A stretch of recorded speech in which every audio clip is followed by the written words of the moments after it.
Saudara-saudari, sahabat Lentera Sabda yang terkasih, hari ini hari Selasa tanggal 25 Januari 2022, bersama dengan Gereja Kudus kita merayakan pesta bertobatnya Rasul Paulus. Permenungan akan saya dasarkan pada bacaan Injil yang bersama-sama kita dengar pada pagi hari ini, yaitu dari Injil Markus. Bagaimana Tuhan Yesus mengajak para murid untuk pergi mewartakan Injil.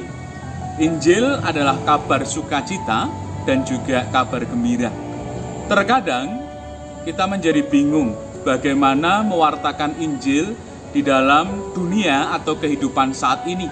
Ketika setiap orang sudah menganut agama yang mungkin berbeda dengan agama serta keyakinan kita. Kalau kita berbicara berkaitan dengan pertobatan Rasul Paulus dan juga pewartaan Injil, kita bisa menyamakannya. Kalau sejenak kita lihat di dalam surat-surat Rasul Paulus, dikisahkan berkaitan dengan pengalaman hidup Rasul Paulus yang dicintai oleh Tuhan, yang semula mengejar-ngejar murid Tuhan, tidak percaya akan Tuhan Yesus. Akhirnya Tuhan Yesus menangkap Paulus. Segala tulisan-tulisan Paulus berkisah mengenai kabar sukacita ketika dia ditangkap dan juga diselamatkan oleh Tuhan Yesus, menjadi pribadi yang semakin lebih baik. Disitulah sejatinya letak dari pewartaan Injil.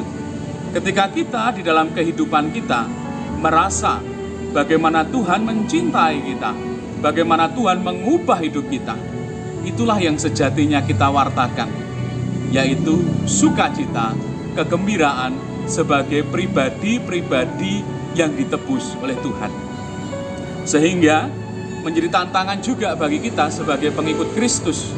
Kalau seandainya kita masih kemudian hidup berbeban berat, hidup tidak penuh dengan sukacita. Satu hal, mungkin di dalam kehidupan kita merasa sulit karena tantangan-tantangan hidup. Tetapi satu hal yang pokok, bahwa apa? Kita telah ditebus dan kita telah diselamatkan oleh Tuhan. Maka, jadikanlah pengalaman hidup kita akan Tuhan sebagai bahan dasar kita untuk mewartakan kabar sukacita, seperti halnya yang dilakukan oleh Rasul Paulus. Berkat dan juga rahmat Allah melimpah atas diri kita, komunitas dan juga keluarga kita. Dalam nama Bapa dan Putra dan Roh Kudus. Amin.